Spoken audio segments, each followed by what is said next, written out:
Hello friends, welcome to my channel. आज एकदम dhaba style mind blowing recipe बनाऊची एकदम लटपटा ग्रेवी वाला अंडा मसला करी। एटा गोटे बहुत ही डेलीशियस रेसिपी, एकदम सिंपल इंग्रेडिएंट्स रे बनाऊची होममेड अंडा मसला। जदि आपण मानकु अंडा पसंद, आशा करछि ए रेसिपीटी आपण मानकु निश्चय पसंद आसीबो। तो चलंतु स्टार्ट करबा आज रेसिपी। तो अंडा मसला बनेबा को हेले फास्ट हमकु अंडा को बॉईल करबा को पड़िबो। एठी मु 5टी अंडा को बॉईल करिछि। आपण केते जनक पई बनौछंती से हिसाब रे अंडार क्वांटिटी को कम अधिका कर परिबे। तो कड़ाई को कवर करी अंडा को 10-15 मिनिट पई बॉईल हेबा को छाडी देबा। आ 10-15 मिनिट परे सब अंडार ऊपर कवर को मु काढी देछि।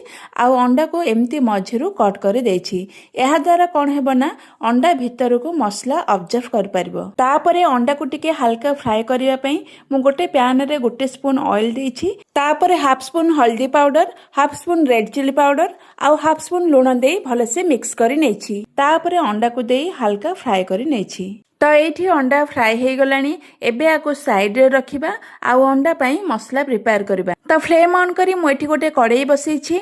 आ कड़ाई हिट होला परे सेथरे 2 बड़ चमच ऑयल देछि। तापरे सेथरे किछि होल स्पाइस ऐड करिछि। तापरे गोटे तेजपत्र आ सुखला लंका ऐड करी 2 सेकंड पई भाजी नेछि। तापरे मु एठी 2टी मीडियम साइज रो पियाज को एकदम चॉप करी ऐड करिछि। तो पियाज को एठी टिके गोल्डन कलर हेबा पर्यंत फ्राई करि नेबा। तापरे सेथिरे गोटे spoon Kashmir red chilli powder आ गोटे स्पून हल्दी पाउडर ऐड करी भलसे मिक्स करि नेबा। तापरे सेथिरे अदा रसुण पेस्ट देई आउ टिके कुक करि नेबा। तो एठी मु गोटे बड़ साइज रो टमाटो को ब्लेंड करी ऐड करिछि। आपण चाहिले टमाटो को चॉप करी मध्ये ऐड करि परिबे।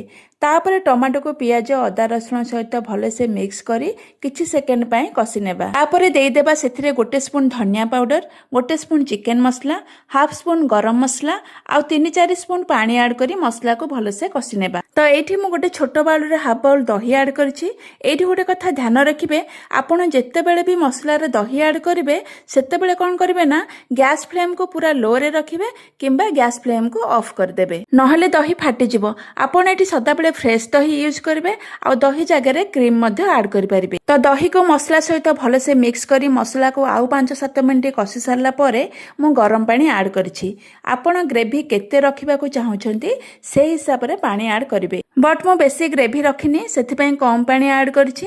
आ अंडा मसला सहित एम्ति लटपटा होई रहिले खाइबा को बेसी टेस्टी लागे। तापरे स्वाद अनुसार लूण देई कड़ाई को कवर करी 5 मिनिट पई फुटिबा को छाडी देबा। आ 5 मिनिट परे सेथिरे फ्राई करी रखिथिबा अंडा को देई आउ 7-8 मिनिट पर्यंत लो टू मीडियम फ्लेम रे कुक हेबा को देबा। आउ एंड रे गोटे फ्रेश फ्लेवर पई धनिया पत्र ऐड करिबा। तो एठी देखि पारुथुवे ग्रेवी रो टेक्सचर लुक्स जेमिति, टेस्ट भी पूरा माइंड ब्लोइंग। मु खाली कहिदेले तो हबनी, आपण निजे बनेले ही जानि परिबे ए रेसिपीटा केते डेलीशियस। तो फ्रेंड्स, आशा करछि आज रो अमेजिंग रेसिपीटी आपण मानको पसंद आसीबो। वीडियोटी भल लागले लाइक कर देबे। आज पई एतिकी रहिली, पुणी आसीबे आउ एक नवा रेसिपी नै।